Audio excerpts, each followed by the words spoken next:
Saudara-saudariku, dalam salah satu hadis yang sangat populer dan cukup viral ketika memasuki bulan Ramadan, hadis yang didokumentasikan oleh Al-Imam Al-Bukhari dalam salah satu topik kitab sahihnya, yaitu tentang kegiatan penting Nabi Sallallahu Alaihi Wasallam di bulan Ramadan.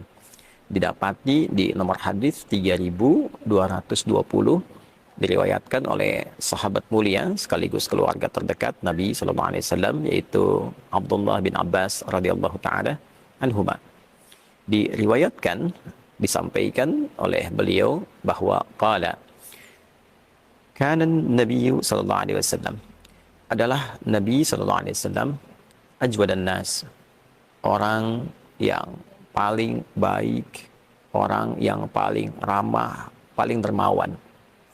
Wa ajwada yakunu fi Ramadan, atau wa kana ajwada ma yakunu fi Ramadan. Dan kebaikan itu, kelemah lembutan itu, kemuliaan itu senantiasa bertambah setiap datangnya Ramadan. Hina yalqahu Jibril alaihi salam fi kulli lailatin min Ramadan, atau kama qala. Khususnya ketika Jibril alaihi salam mendatangi beliau di setiap malam-malam Ramadan. Jadi ada keterangan yang sangat menarik di sini. Yang pertama, hadis ini diawali menggambarkan tentang kemuliaan sifat Nabi Sallallahu Alaihi Wasallam, yang diantara sekian sifat mulia itu adalah kelemah lembutan, kebaikan, dan kedermawanan beliau. Kemudian yang kedua, sifat-sifat tadi yang digambarkan itu senantiasa bertambah di bulan Ramadan, terkhusus ketika malaikat Jibril alaihissalam mendatangi beliau di setiap malam Ramadan, fayudarisuhul Quran. Nah, untuk mengajarkan satu agenda penting, yaitu mengajarkan Al-Quran. Ada beragam pandangan yang disampaikan oleh para ulama terkait dengan agenda penting ini.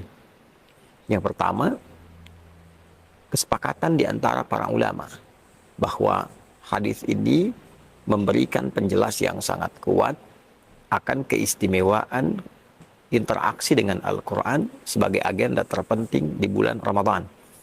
Mengingat Allah Subhanahu wa Ta'ala melekatkan kemuliaan Ramadan dengan turunnya Al-Quran. Di Quran surah kedua misalnya, Al-Baqarah di ayat 185. Syahrul Ramadan alladzi unzila fihil Quran.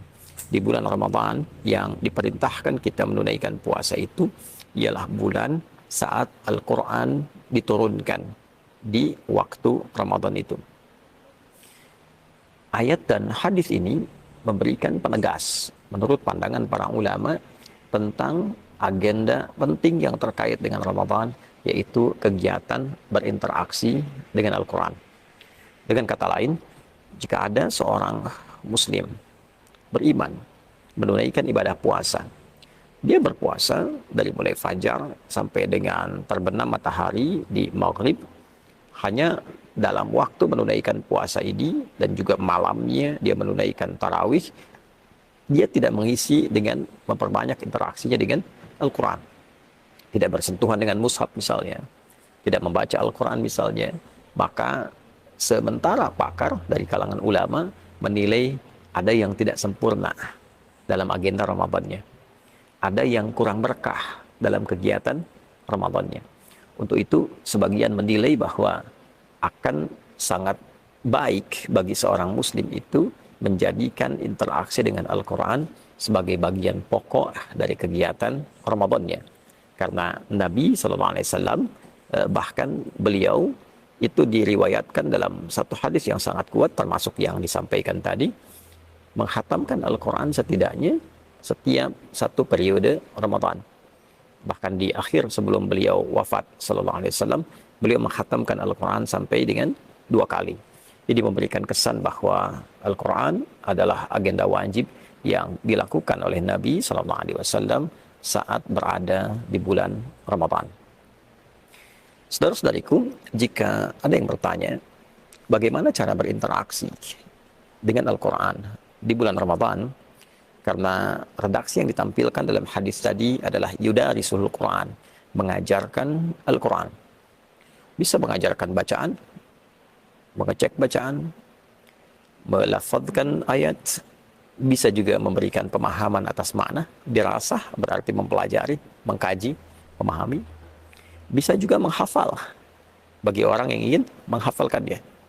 Maka bila kita gabungkan ketiganya, kita dapati bacaan yang tidak disertakan dengan pemahaman, yaitu qiraah secara umumnya. Yang kedua, kajian yang menyertakan bacaan terbatas namun meluaskan pemahaman di dalamnya, disebut dengan tilawah.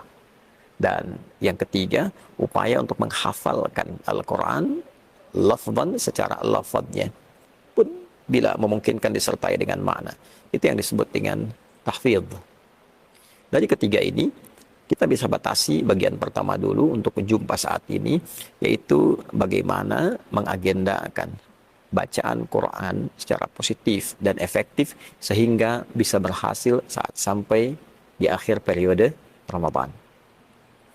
Teman-teman, ada beragam cara yang dilakukan masyarakat.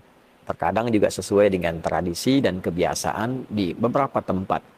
Ada yang berkumpul dengan halaqah, ada kajian untuk ibu-ibu khusus membaca Al-Quran. Bagus. Ada para ayah berkumpul untuk membaca Al-Quran. Bagus. Di sini ada dua hal yang digarisbawahi dalam hadis yang dimaksudkan. Baik itu bacaan ataupun juga pengkajian pun demikian dengan hafalan, selalu garis utamanya adalah ada guru yang membimbing. Sehingga dalam hadis ini diberikan penekanan Jibril alaihissalam memberikan pengajaran kepada Nabi. Hina yalqahu Jibril alaihissalam fayudarisuhul Quran. Ketika Jibril alaihissalam menjumpai Nabi sallallahu alaihi wasallam, lantas mengajarkan kepada beliau Al-Quran. Nah, memberikan pengajaran artinya ada murid, ada guru. Mendapatkan pengajaran dari murid kepada guru. Ini memberikan sebuah kesan yang sangat kuat bahwa yang dituntut dalam Islam, dituntut dari Al-Quran bukan berapa banyak harus dihatamkannya. Nabi bisa saja menghatamkan selama periode Ramadan 5 kali, 10 kali, 20 kali, 30 kali, seorang Nabi, Rasul. Tapi tentu alasan pertamanya, jika beliau menghatamkan dengan durasi tertentu, maka itu akan menjadi sunnah. Sehingga tidak ditunjukkan banyaknya khatam, sehingga tidak memberikan beban kepada umat di kemudian hari. Seakan-akan kalau khatam 10 kali, sunnahnya mesti 10. Ya. Jadi batasan satu memberikan kesan setidaknya khatam. Tapi itu pun memberikan sebuah isyarat kualitas. Satu, berkualitas. Satu, ada guru.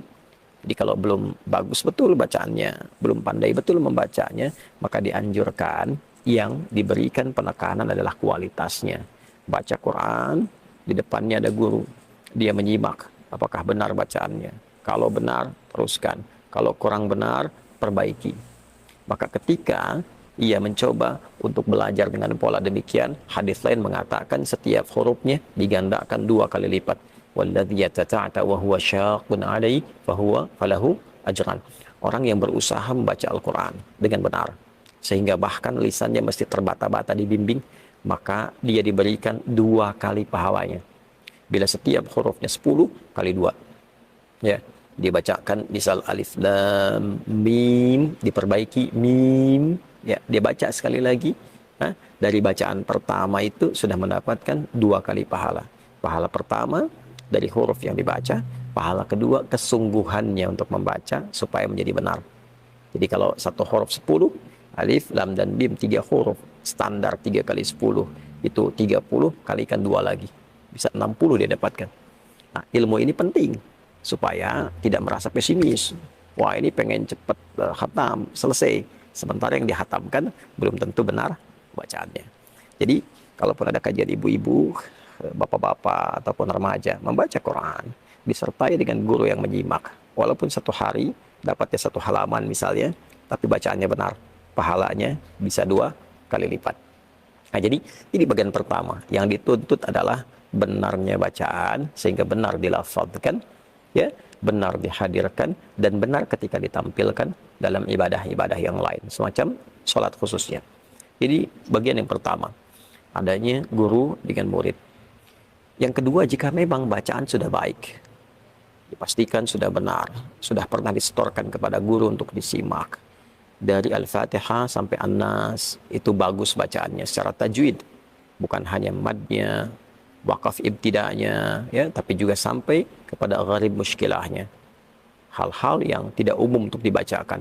Ada yang biasanya alaihi, satu tempat dibaca alaihu. Kapan ana dibaca pendek, kapan ana dibaca panjang. Ya, kapan misalnya kita baca i, kapan dibaca e, seperti bismillahi majreha. Sudah dikuasai ini semua, maka yang seperti ini silahkan semangat membaca dengan target menghatamkan. Ya, saya pengen khatam misalnya 3 kali selama Ramadan. Silahkan bagi 3 periode. 10 hari pertama itu bisa digunakan untuk 1 kali khatam. Jadi 1 hari bisa 3 juz, hari kedua 6 juz, 10 hari selesai 30 juz. Saya ingin menghatamkan misalnya setiap pekan saya bisa hafal Al-Quran. Dalam konteks membaca, khatam. Ya, boleh, silahkan. Bisa dibagi misalnya dari Sabtu ketemu Kamis, 6 hari.